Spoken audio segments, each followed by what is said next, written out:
Hello दोस्तों, स्वागत है आपका केटीएस सेंटर में। तो आप आज देख रहे हैं नाइन्थ हिंदी का टोटल ऑब्जेक्टिव हम लेकर आए हैं। आपको chapter wise chapter total objective दिया जाएगा और साथ में ही सब्जेक्टिव दिया जाएगा। तो आप धैर्य बनाकर हमारे यूट्यूब चैनल के साथ जुड़ जाए और अपना तैयारी बेहतर बनाते रहें।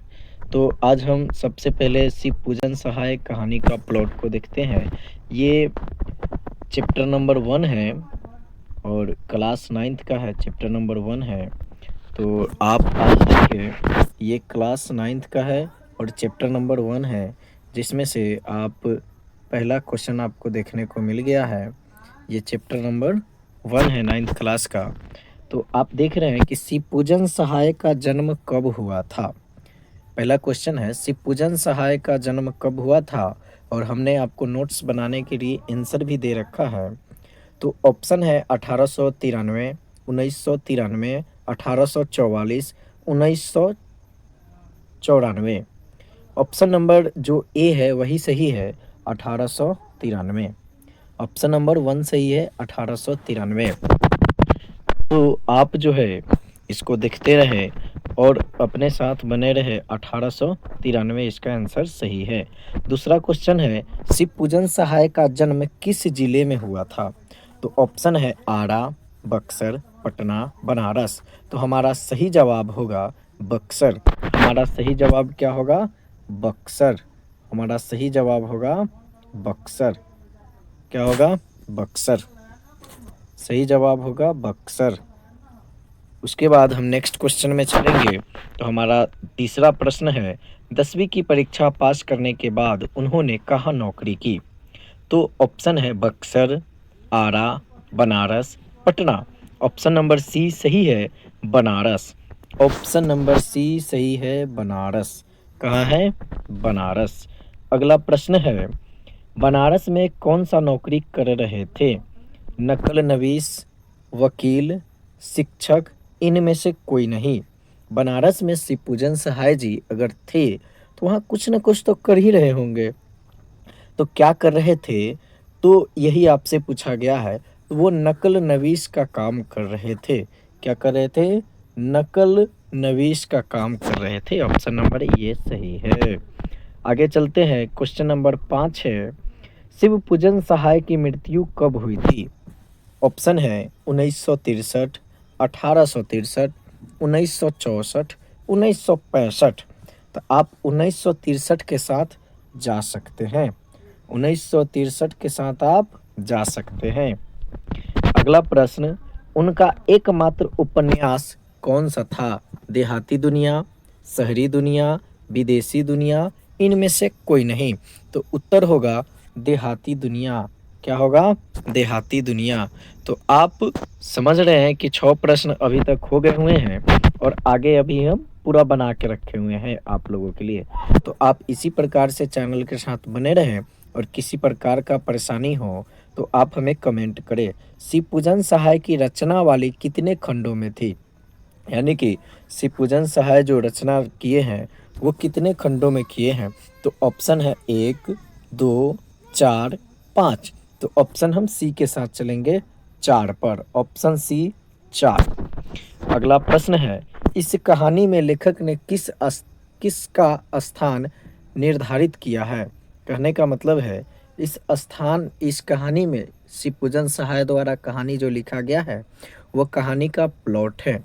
और इसमें आप भी जानते हैं कि एक भगजोगनी नाम की लड़की है और उसी के विषय में इस पूरे कहानी को रचा गया है। अर्थात भगजोगनी जो नाम की लड़की है उसको केंद्र बिंदु मानते हुए उसके चारों तरफ इर्द गिर्द पूरे चारों तरफ उस कहानी को लिखा गया है। तो आप ऑप्शन देख सकते हैं, नर है, नारी है, ना नारी है और बालक है। यानी कि नर नारी दोनों है। यहाँ मिस्टेक हो गया है, यहाँ पर नर नारी दोनों होगा। नर नारी दोनों होगा। तो नर भी है और नारी भी है और उसके बाद बालक है। तो इस पूरी कहानी के प्रसंग में आप देखते हैं कि भगजोगनी एक लड़की है अर्थात नारी है। तो हम ऑप्शन नंबर बी के साथ चलेंगे, नारी के साथ। उसके बाद क्वेश्चन नंबर अगला है 9, कौन से आंदोलन के बाद उन्होंने सरकारी नौकरी उसको पत्र त्याग दे दिया, यानी कि वो सरकारी नौकरी कर रहे थे, यहाँ पर मिस्टेक हो गया लिखने में, यहाँ पर सरकारी नौकरी होगा, यानी कि जो सरकारी नौकरी उन्होंने कर रहे थे तो उसको त्याग पत्र दे दिया। तो वो समय जो है कौन सा आंदोलन चल रहा था? असहयोग आंदोलन, नर्मदा आंदोलन, नमक आंदोलन, इनमें से कोई नहीं। तो हम असहयोग आंदोलन के साथ चलेंगे जो गांधी जी शुरू किए हुए थे, आप सभी जानते ही हैं। तो आज हम 9 चक तक चल गए हुए हैं। अब 10 नंबर ऑब्जेक्टिव देखते हैं। शिवपूजन सहाय अपने समय के कैसे व्यक्ति थे? मतलब होते हैं ना कोई जाने माने व्यक्ति, लोकप्रिय, इस टाइप का व्यक्ति में से आपको पूछा है। तो ऑप्शन है लोकप्रिय, सम्मानित, लोकप्रिय, सम्मानित और बहुत चर्चित। तो ऑप्शन सी के साथ चलेंगे। शिवपूजन सहाय लोकप्रिय भी थे और सम्मानित व्यक्ति भी थे। ठीक है, तो आगे हम चलते हैं 11 के साथ। उन्होंने किस प्रतिष्ठित पत्रिकाओं में संपादन किया था? यानी कि जो शिवपूजन सहाय, उन्होंने कहने का मतलब है शिवपूजन सहाय। तो शिवपूजन सहाय किस प्रतिष्ठित पत्रिकाओं में संपादन किया हुआ था? गंगा, हिमालय, यमुना, कावेरी। तो हम सभी हिमालय के साथ चलेंगे, हिमालय के साथ। इसी पत्रिका को वो संपादन किए हुए थे, ये प्रतिष्ठित पत्रिका थी उस समय के। 12 नंबर क्वेश्चन है, हिंदी की प्रतिष्ठित पत्रिका के कौन से संपादक मंडल में थे?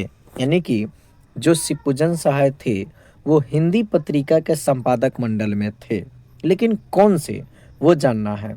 मतवाला, गीतवाला, रथवाला, भाग्यवाला, और इसका आंसर होगा मतवाला। यानी कि 4 ऑप्शन है और आप सभी जानते हैं कि उसमें से एक सही होता है और 3 गलत होता है।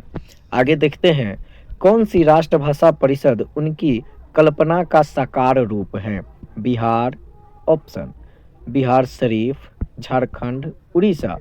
तो जो शिवपूजन सहाय हैं उनका बिहार जो है वो साकार रूप रहा है। तो ऑप्शन ए के साथ चलेंगे। अगला प्रश्न है, शिवपूजन सहाय के रचनावली कहाँ से प्रकाशित की गई है? मतलब उन्होंने जो रचना रची है वो किस जगह से, किस स्थान से या कहाँ से प्रकाशित किया गया है?